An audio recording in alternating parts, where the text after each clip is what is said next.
Darsu 2 faslun 12 ka minhajul muslim ba as-sunanu sunnaji din ka horminagol. As-sunanu sunnaji din hiya ko ndun al-a'malu ko golleli allati din law taraka hal muhrimu si tawi horminoto don accidi la yajibu alayhi haray waddaki mo fiha e majji fi ko accidi kon damul hirsugol jijam, walakin sikoni yafutuhu futoto mo bitarkiha sabu ko accidi kon ajrun kabirun joddi mawnundi. Waya koni din awalan aranun dun al-ightisalu ko lotana gollil ihrami fi hormina gongol walaw li nifasa hay wombe yide ben jijam besungo be yahay be loto wondude e lamo be wondi on o haidin ma dum fiilido idi ko adi anna imra'atu wonde anna imra'atu nasonna joli abi bakr radhiyallahu anhu wada'at ujibino wa hiya tawi kanko tanwil hajjahi wa anni yani hajju famara har rasul sallallahu alaihi wasallam nela do Allah yamirimo bil igtisali lotagol. Saniyan dimundum al ihramu horminagol fi rida'in ender wanare wa izarin e udere awale goy e tiggare e udere abu yadain harakati ko daneji didi nazwifaini labu didi li fi'lihi sallallahu alaihi wasallam dhalika sabu gollugol ne laado Allah dum. Salisan tatabundum wuqul ihram yanugol hormina gongol awale goy wadugol hormina gongol aqiba salati nafilatin harako batte julde nafila aw faridatin madum farilla ta do on tigi julu salmini si borni non si haddi wudere nden wani wanare nden hormini. Rabi'an taqlimul azafira tajugol pedali din wa gassu sharib e rabbin dingol sunsun koji yarirdi din wa natful ibti e burgol lebi loyno kidin wa halqul anati e fembogol lebi din ka labordi si hormino na hormina gol gayna si wada dum do de li fi'lihi sallallahu alaihi wasallam dhalika sabgol gol ne laado Allah dum. Khamisan takraru fil nagol at-talbiyati labbaykaji din wa tajdiduha e heedi tingolli kullama tajaddadat tuma kala heedin tini halun al-hali mi rukubin imorde waddagol aw nuzulin madun jippagol aw salatin madun julugol kala pi hunkun on tigi wadi gayni o heedintina labbaykaji din le kawli sallallahu alaihi wasallam sabu mako ne laado man labba kala notido hatta taghruba shamsu ha nange muti amsa haray odo o nibbay maghfura lahu harako yafado. Sadisan ad-du'a du'agol wa salati e julugol ala nabi sallallahu alaihi wasallam aqiba talbiyati batta labbaykaji din tuma kala on tigi nabi labbaykaji ni ha o gayni o jula ene laado o du'o idi ko adi kana rasulullah la takana Allah sallallahu alaihi wasallam ida faraka si o gayni min at-talbiyati min at-talbiyati imorde labbaykaji din sa al jannata toroto Allah al janna wasta'ada bihi o molora Allah min an-nar. Jim al mahzurati du'a direne de din al mahzuratu rene te din hiya din al a'malu ko golleli al mamnu'atu hadade wallati din de andanda hore ma law fa'alaha al mu'min si gomdin do on wadi di tun la wajaba alayha ray waddike mo fiha sabu ko wadi kon fidiyatun sottorgol damun ƴiƴan aw siyam madum horugol aw it'amun madum nyammingol miskinabe wa tilkal a'malu din non golleli hiyari e hinudi. Awalan aranun dun e majji hidiyey ha jeenay aranun dun taqtiyatu rasi suddugol hore nden wonande gorko bi ayyi ghita'in kana kala suddande foti ko kufune foti ko tiggare foti ko metelol foti ko woni wo. Saniyan halqu sha'ri fembugol lebi mun din aw qassugo ma mekkugol ma dum mekkugol di rabbindina wa in dal haystay fandi haystay ko gukkuni on tigi taji wa sawa'un no foto ter kana latka sha'ra rasi ko lebi sukunu makko hore ndun ko sukunu hore makko ndun aw ghairi ma ko hina. Salisan galmul azafir tajugol pedali din wa sawa'un no foto ter kana latka al yadaini ko kolli pedali juude den awere jilen ka ko pedali koyde din. Rabi'an masuttibi memugol parfagol. Khamisan jawabun lubusul makhiti bornagol ko ira meslal mutlagan furay foti ko kufune foti ko doloke foti ko tuba foti ko suksi kala ko tata ko hino nyo'a. sadisan jeega bunnu qatul saydil barri warugol barodi njordi aligoy wano jawre wano bolere wano sarire wano eda ko nandi tatay dum e qawli ta'ala sabdalo alla ya ayyuhalladhina amanu la taqtulu sayda wa tawarudai barodi wa antum ta'unu hurumun no hormini sabi'an muqaddimatul jima'i ardiidi rendigu ngun wano nunnodirgol wano mawlindirgol wano fijugol on andi ko dum do wadete si rendigu wade ko dum etel muqaddimatul jima' wadugol dido min qublatin imorde nunnagol wana hawiya ko nandi taymu li qawli ta'ala fala rafatha wadugol dey ko kani alanani wala fusuga fasiki ya galala wala jidala wenjidirgol ala fil hajji kander hajj wal muradu ko fanda min rafathi e ko nyiddi muqaddimatul jama'i ko ardi di rendi gungun wa kullu ma yadu e kada ko noddata neddon ilay faade rendi gungun thaminan aqdun nikahi humugol dewgal aw khutbatuhu ma ko duwoni du'agol ngal li qawli sallallahu alaihi wasallam ma kun laado la yunkihul muhrim okketake forminido wala yunkahu o okkata wala yaktubu o ƴamata o resintake bi mana o okketirta o torotako o okketake tasen jeena bun aljima o rendigo yidugol be ngol li qawli ta'ala fala rafatha kala ko nyiddi ko ngala wala fusuga fasiki agal ala wala jidala wenjindira ro ala fil hajji kander hajju wa rafath ko wiete kon rafasu shamirun ko moftudo lil jima'i fi rendigo wa muqaddimatihi e ardidi din rendigo ngu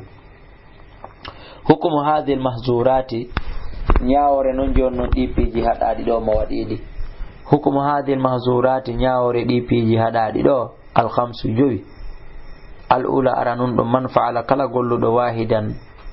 gotum minha e majjo wajabata ala yare wadi kama fidiyat min sottorgol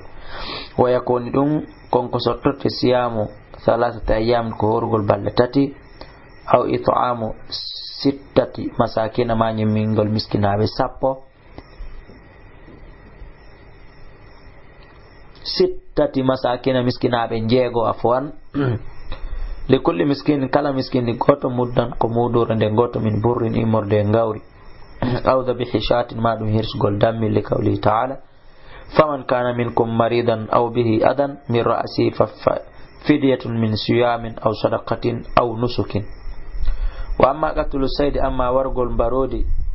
fa fihi woni dum don jazaohu judde munde bi mithli yerumun net min an-na'am kana muradi ko dum on tigi tata sadaka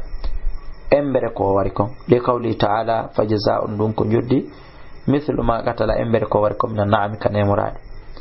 wa amma muqaddimatul jama'a amma ma wadi non adi rendi gungo fa in ala fa'ilaha ande woni e dow hino e dow fawi hino e dow waddo dum don fawi ke waddo dum don on daman hirsugol ƴiƴam wawa koni dum na baramintinagol kollu mun ko yaltina ƴiƴam dhabuhu shatin ko hirsugol dammil wa amma aljima amma ma wadi rendigo ngon tigi fa inna waray dum don kan yufsidul hajja bonni hajju on bil marrati de wotere pet den hunde de wotere don pet directement haray boyni wayde sonata annaw kon yajibu no wadimo al istimraru fihi duma gol hajju mum bi mana kontingol fi o wadi dum hara o ko pali hajju mum o inna hoti awa babuni o kontina hatta yatimma hajju ngol tim wala sahibi no fawi jommu waddu dum o e badanatun hirsugol ngeloba ay ba'irun babba fa in lam yajid sayuni o hebal sama wara sharata ayamin ko doni balde tati balde sappo afwan wa alayhi min fawima ma dalka wondude dum kadi hore ko wadi do fo alqada yo boygol hajju ngom min amin akhara imorde hitande goso hebi fere lima rawa malik sabko imam malik fil likon fil muwatta kam watta makko anna umar wonde sayna umar bin al-khattab wa ali bin abi talib wa aba hurairah suilu be do fo landama rajulin fi gorko asaba ahlahu yidudo be ngure mudum den awalegoy be nguli mun dillegoy o tawi kanko muhrimun himo hormini bil hajji fi hajji fagalu be do fo jabi kongol goto be hoy yan fudani ben dido be kontinay be siinay be jokkindiray ko dum woni dewe hajji mabbe den wayamdiyani ko dum woni be yahay be kontina liwaji hima ko dum woni e gece mabbe den e bange mabbe dale goy kabe fewtiri ton hatta yaqdiya hajjo ma habe gayna nyaawdaji mabbe ko dum woni habe gayna summa alay ma reftino fawi be non hajjun qalilin hajju sedawo wal hadu enel dari wa amma agudun nikahi amma fi'gol dewgal ngal bi mana okkugol ma okkegol ma toragol wa khatibatuhu e jamu gongal wa sairu dhunubi eden nangal bakkatoji din kal ghibati wana nyore wan namimati e baddi wa kullu ma yadkhulu e kala konkonati e dum do hatta lafdil fusuq hay kongol fasiki yagal fa fi woni dum at-tawbatu tubu ya non joni wal istighfar en sinagol idh lam yarid tumane tawno jolali an sharika sharia wad'u kafaratin wadugol kafara lahu wonandemo siwat tawbati sona tubugol wal istighfar e insinagol ka Allah subhanahu wa ta'ala. المادة الخامسة ويندان دجوا برندن الركن الثاني يوتن في تغلال دي منغال ويكون دون الطواف كوانغا غونغول الطواف كوني وانغا غول هو دون الدوران كو يلتون ديرغول حول البيت كتاكو سودو سبعة أشواط وانغان دي جيدي ولو ينو ودان إنون شروط سارتي جو سنن سناجي wa adabun nedeji tatawaqqaf ditata ino daro haqiqa majji on alaiha e hore mudum wacce hakke ngure ne fuddi wadde jemma on to wi on wacce hakke wa hiya ko wonata non din awalan aranun dum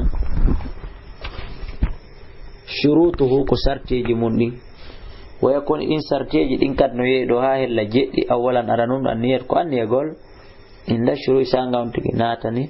fi golle den idil a'mal to man tawno golle lim bin niyat ko sabanneji din yobirte fa kana lati la budda fere wala li taifin odani wangoto don min niyyati tawafin imode annegol fi wanga gongol waya dun non azmul qalbi ko fibete ton kaberde koy ala tawaifi do wanga gongol ta'abbudan lillahi ta'ala ra on tegno wadi dum في ريوغول الله ركو في دول أوادردون وطاعة له إضفتقل مكانكو الله عز وجل. ثانيا الطهارة كلاب قل من الخبث والحدث وإصاب التير لخبر سب خبر أرض الطواف كون يوكو يتوانغول حول البيت تكسودنو مثل صلاة نجولد فاني نجولد إنو هذا مسلقاكي كوال دا إنغانتو إنو هذا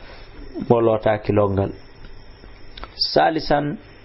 satrul izza awrati ko sudugol awraon id ko de tawaf wanga gongol kasolati no yon julde den li qawli sallallahu alaihi wasallam at-tawaf wanga gol hawla al-bayt katakko sudu mislu salati sifa julde de illa annakum sawna anon tatakallamuna yewta fihi fi dum faman takallama kala yewtudo فلا يتكلم وتقول دي إلا بخير شوناكم دي وعلينا فهم كدي فمن طاف كلام وانجيدو بغير نية قال داي النية كفي بأفير على وديري أو طاف ما وانجي واتاكم كمودسون موندي التايري أو علي ما نوندي مكو نجاسة صبع مني أنغوري وديغوي أو طاف ma o wango wa wata kanko wangi don kasutu ka makshuf la awra ko wirti do awra bandu makko no yaltiti ko duwa ka yaltutu de mum fa tawafu haray wangande makko ne fasidun ko bonde ko mere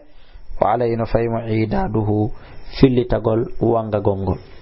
Rabi anna yabun an yakuna at-tawaf kon lato wanga gongol bil bayti kasudu dakhil al masjid araka kander julirde on tigi woni walaw ba'da istayni wodondiri e julir e kaaba min al bayti mo kasudu kaaba. Khamisan an yakuna al baytu kon sudu kaaba ndum la torto ala yasari taif edo kasengo nano ka jungo nano wango to don accirando kane jungo manano jinda wangoda. Sadisan an yakuna konde lato at-tawafu wanga gongol sabata shwatan sagaraji jiddi wan yabda endo on tigi fuddota bil hajar ka hayre ala sodi balere hayre balere nden hinde mari qissa on nodda kanime téléphone 628 60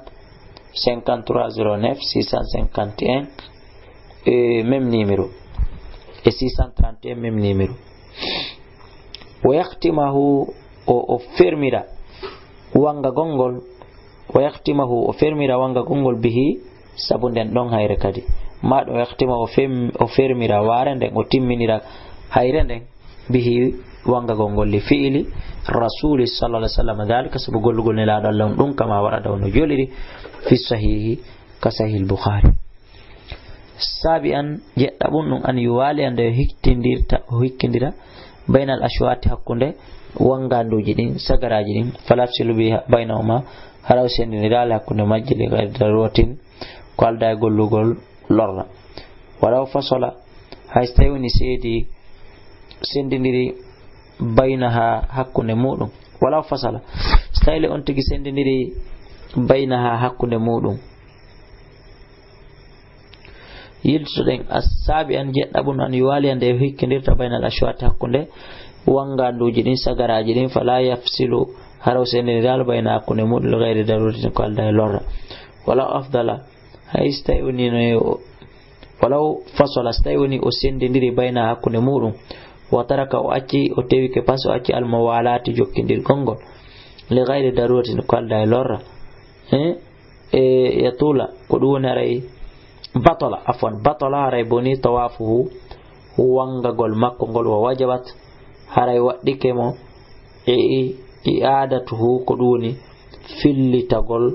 wanga gongol bi mana futtagol wanga gongol. Ba sunanuhu sunnaji mun ni waya koni din kadi no yeydo ha sappo awalan ala nun dum arramlu ko gundugol wa wadunno ko wiete gundugol na palagol ko rabbin dingol battindirgol palande den yawna koyde den wa wadun sunnatun ko sunna li rijal wonande worbe ben alqadirin harakade ko wawbe ben wona boyge ben wona nayebe dunan nisa ko alday sonna ben tawaka wa haqiqatu kon do ni ramla tigi an yusari at-taif ko ne wangoto don hittinta fi mashi nder yaadu makko dum kono ma tagaru bi khutaw haramu rabbindinde kadi hakkunde palande makko den wala yusannu sunnina kanon kadi illa tawafil qudum sona kawangandu aranuru wa fil ashwati salasa nder wanganduji tati wa fil ashwati salasatil ula nder wangatu sagaraji tati arani din minhu immorde wanga gongol e mayru kayru tawaful qudum fagat pet. Sanian al idtiba'u wadugol idtiba'u wa kon idtiba'u kashfu dab'i ko yaltingol balawal nyamangal ay al katfil ayman balawal nyamangal wala yusannu dum don suninaka illa fi tawafil qudum sonaka wangandu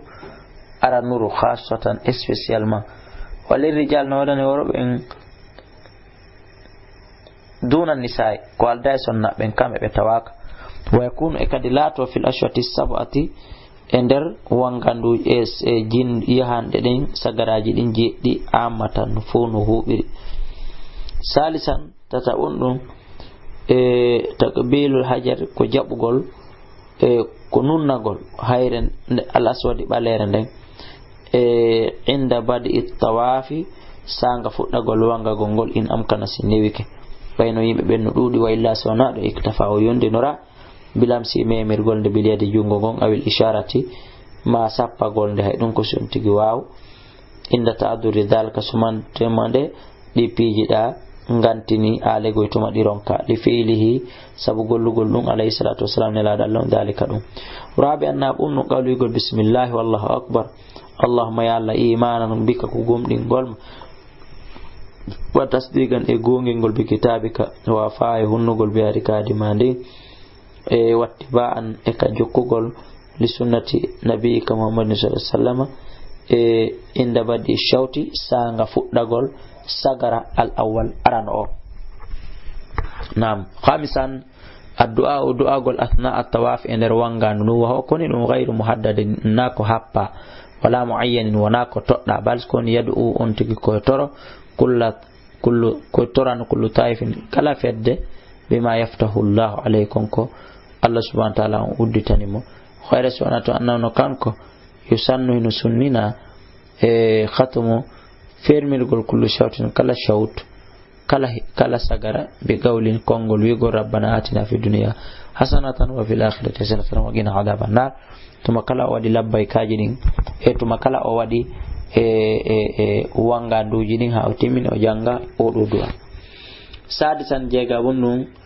istilamur rukuni ko memgol sobbundu al yamani nyamurundu memira dum bil yadi jungo ngon wataqbil hajar lunnagol kaaje den raswadi baleje de hayre balere den na kaaje afwan wacce kullama marabiyatu makala o fi'irinde to makala rewita ko mayre e athna tawafi der hakkunde wanganduru meden dun do li fi'ili sallallahu alaihi wasallam athna tawafihi ender wangagol makko ngol li fi'ili sallallahu alaihi wasallam sabu gol nela Allah dalika dum kama warada wono joliri fi sahih sahih al-bukhari sabian jedda bunnu addu'a ko du'a gol bil multazim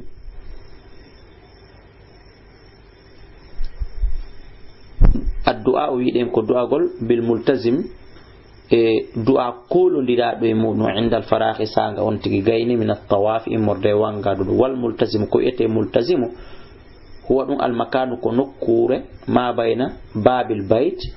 wonde hakkunde dambugal suudu kaaba ndu wal hajaril aswad hayre balere nde nokkure koletende no don mi mana wale goy nokkure wi'etende koletende ko non wi'ete multazim ko den du'agol don li fi'li ibn abbas sabu gollugol abdullah ibn abbas radhiyallahu anhu dalika dum saminan salatu julugo rakataini darde didi ba'da al-faraghi aw on tigi gaynude min at-tawaf imorde wanga gongol khalfa maqam ibrahima baawo darode annabi ibrahima den yaqra o janga fihi ma e der darde den didi bil kafiruna suratu kafiruna wal ikhlas e suratu ikhlas ka darde dimmere ba'da al-fatihati toujours baawo gayni fatiha e ka darde aranere ka dimmere li qawli ta'ala e wattakhidhu jogite min maqam ibrahima e darode annabi ibrahima den musallam julirde tasian ashurbu yargol min ma'i zamzam ndiyan zamzam dam watta dallu minhu lo itagol dan yargol ha bisa beddi legoy awa yara ha biya ko duwete at-tadallu ba'da al-faragh ba'u gaynugol min salati rak'atayn julugol darde den didi ashiran ar-ruju'u ruttagol al-istilam al-hajar al-istilam al-hajar fi memugol hayr ala sodi balerne qabla al-khuruj bawo yaltugol gol ila al-mas'a yahaka sa'i bayna safa wal marwa tanbihu findingol no do adillatu dalil jami'i dendanangal ma taqaddama ko fi do kon amalu rasuli ko gollo ne la Allah sallallahu alaihi wasallam al mubayyana bangude fi hajjatil wada'i hajju sakkitoro jim adabuhu ko nediji mun di waya ko ni din nediji din kadno yehanay awalan an yakuna kon latto at-tawaf wanga gongol fi khushu'in ender yankinare wastihdari qalbin e tawnugol bernde den ka onti gonu gollude don harana miijagol fi piijigo wa shu'urin e su'ugol fama bi azamatillahi mangu Allah ngun azza wa jalla wa fi khawfin hara onti gin wadde dum e der kulol minhu imorde makko kanko Allah ta'ala wa ragabatan e lerdugol fi ma ladahi fi mujjireji wondi din kamakko kanko Allah saniyan Allah ya takallama nde wawlata at-ta'if o wonɗo wangade li ghayri daruratin ko alda e lorra si onara goɗɗo yaaɓumo ma o fokkutu yiwde bone o wola sabu ɗum ɗon. wa in takallama si o yewti tawi o yewtay takallama bi khairin o yewta ko moƴƴi fakat pet hara o huɗali goɗɗo o ɓisaki goɗɗo li qawli sallallahu alaihi wasallam sabu mako ne laaɗo faman takallama kala yewtuɗo fala yatakallama o taw yewtu illa bi khairin sona ko moƴƴi. salisan alla yu'dhi nde o lorrata ahadan goto bi qawlin sabu kongol aw fi'lin ma kugal id ko adi adiyatul muslim lorrugol julɗo muharramatun ko harmuɗum wala siyama tentini non fi baytillahi ta'ala kan nder suudu Allah teddudu. rabi an nayi ɗum an yukthira nde on tigi ɗuɗɗinta mina dhikri jantagol inde Allah wa du'a e du'agol moƴƴere aduna e lahara fi hoore mum e julɓe ɓen wassalati ala nabi sallallahu alaihi wasallam e julgo e nelaɗo mi torki Allah ɗi nedeji ɗi janguɗen ɗo no hajjirte yo Allah okkor en newende e moyen e sabuji moƴƴi no hajjiro en o newinana en kadi ne oroygol ɗiɗo nedeji ya hayyu ya gayyum. ɗum noon hande sabu tiɗugol ngongre nden e sabu hulɓinagol yasikin en wata jangude ha jemmina moƴƴi ha leer ka wowi ɗon ɗon andi hande ko ɗum woni e vendredi le 18 septembre l'an 2013 ko hande ɓe jonni résultat provisoire on ke fi élection waɗa ɗon ka législative 28 septembre feƴƴuɗo joni noon e mufemanji fuɗɗi waɗude wono lowana e ko nanditata e ɗum haray e joɗagol ɗo e jangugol to no jemma on tumbi haray risque seeɗa no e muɗum ko Allah subhanahu wa ta'ala woni ko hoolora kono neɗɗon ko yo waɗu sababuji makko ɗin haray ko ɗum hatta e janga hande ha muutoyo ha ka wowi ɗon haray en darnay ɗo hande en torki Allah subhanahu wa ta'ala ɓe 114 député wi'aɓe ɗo hande gañike